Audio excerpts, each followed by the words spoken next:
आज हम पढ़ेंगे वर्कशीट नंबर 2। ये आपकी 7th क्लास की हिंदी की वर्कशीट है। मैंने 6th की 8th की भी बनाई है। अगर आप लोगों को ज़रूरत हो तो आप लोग ले सकते हैं। चलिए शुरू करते हैं। ये अच्छे से लिख लेंगे आप लोग। आज हम इसका हम पंछी उन्मुक्त गगन के भाग 2 पढ़ेंगे। इससे पहले के कुछ जो भाग है, मतलब पहला भाग हम पहले पढ़ चुके हैं वर्कशीट नंबर 1 पे। आज हम वर्कशीट नंबर 2 में उसका दूसरा भाग पढ़ेंगे। तो आप लोग इसे अच्छे से लेबल कर लेंगे, अपना नाम डाल लेंगे, वर्कशीट नंबर डाल देंगे, डेट डाल देंगे और अपने क्लास टीचर का नाम डाल लेंगे। चलिए शुरू करते हैं। तो प्यारे बच्चों, कोविड-19 के लॉकडाउन या तालाबंदी में घर के अंदर बंद होकर कैसा लगता है? ठीक है, तो कैसा लगता है? बुरा लगता है। हम कहीं नहीं जा पा रहे हैं, ना स्कूल कॉलेज, ना फिर पार्क में खेलने जा पा रहे हैं, ना कोई ट्यूशन जा पा रहा है ना। तो कितना बुरा लग रहा है, घर में बंद बंद बंद। ये तो आप जानते ही होंगे। तो सोचिए, पिंजरे में कैद पंछी को कैसा लगता होगा। आइए इसी बारे में जानते हुए कविता हम पंछी उन्मुक्त गगन के दूसरा भाग पढ़ते हैं। ये कविता शिव मंगल सिंह सुमन द्वारा रचित है। रचित माने लिखी गई है। ठीक है, अब क्या लिखा है देखिए। स्वर्ण श्रृंखला के बंधन में अपनी गति उड़ान सब भूले, बस सपनों में देख रहे हैं तरु की फागुल पर के झूले।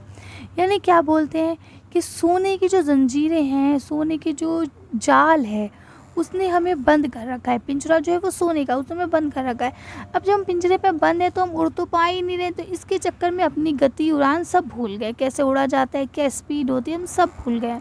बस अब सपनों में देख रहे हैं कि किस तरह से तरु की फागुन पे झूले पड़े हुए हैं। यानी कि फागुन के महीने पे पेड़ों के ऊपर झूले डल जाते हैं। तो तरु माने क्या होता है? पेड़। फागुन एक महीना है, ठीक है, उसके ऊपर जो झूले पड़ जाते हैं उसको वो कह रहे हैं। तब ये सब चीज़ें उसे रियल में तो दिखेंगी नहीं। क्यों? क्योंकि वो पिंजरे के अंदर कैद है। तो इन सब चीज़ों का वो ख्याल कर रहा है, उसे सोच रहा है।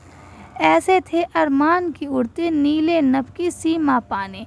यानी उनका अरमान ये था कि आसमान की सीमा तक उड़ते। लेकिन और क्या अरमान था? लाल किरण सी चोंच खोलकर चुगते तारक अनार के दाने।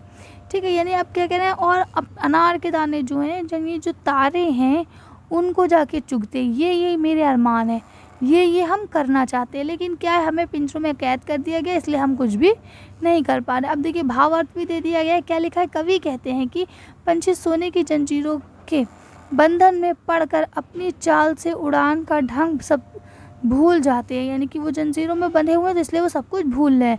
फिर पिंजरे में पड़े पड़े पेड़ों की ऊंची श्रृंखलाओं पर झूले झूलने का जो सपना है वो बस सपना ही देखते रह जाते हैं। जबकि पंछियों की इच्छा है कि वो अरमान जो है उनका क्या है कि वो खुले आकाश में उड़ते। ठीक है, वे उड़ते उड़ते आसमान की सीमा छूना चाहते हैं। अर्थात क्या लिखा है? खुले आसमान में दूर तक उड़ना चाहते हैं और अनार के दाने रूपी आकाश के तारों को चुगना चाहते हैं। यानी जो आसमान में तारे हैं वो उन्हें अनार के दाने लग रहे हैं और वो उन्हें चुगना चाहते हैं, यानी खाना चाहते हैं। अब क्या लिखा है? आइए जाने हमने क्या सीखा। तो अब आपका पहला क्वेश्चन क्या लिखा है? पंछी सोने की जंजीरों में बंद कर क्या भूल जाते? क्या भूल जाते? अपनी गति उड़ान सब भूल गए हैं। अगला, पंछी के क्या अरमान है? पंछी के अरमान खुले आसमान में उड़ने के हैं। ठीक है, जितना छोटा आंसर लिखेंगे उतना ज़्यादा बेहतर है। लंबा आंसर करने से कोई फ़ायदा नहीं होता है। पॉइंट टू पॉइंट आंसर लिखिए, लेकिन अच्छा आंसर लिखिए। क्या लिखा है? पिंजरे में पड़े पड़े पंछी क्या सपना देख रहे हैं? तो ऊंची शिखाओं, जो उनकी ऊंची शाखा है, पेड़ है, उनके ऊपर जो झूला झूल रहे हैं उनका सपना वो देख रहा है। चौथा क्वेश्चन क्या है? वे अपने चोंच से क्या करना चाहता है? तो क्या करना चाहता है? अनार रूपी जो दाने हैं जिन्हें तारे कहा गया है उनको चुगना चाहता है। ठीक है, अब आपका लास्ट क्वेश्चन जो है वो क्या लिखा है? हम पंछियों के लिए क्या क्या करना चाहिए, यानी हम क्या क्या कर सकते हैं उनके लिए लिखे। तो देखिए, हम अपने घर की छतों पर उनके लिए पीने का पानी, दाना वगैरह रख सकते हैं। इसके अलावा उनको परेशान करने वाली चीज़ों को भी साफ़ कर सकते हैं।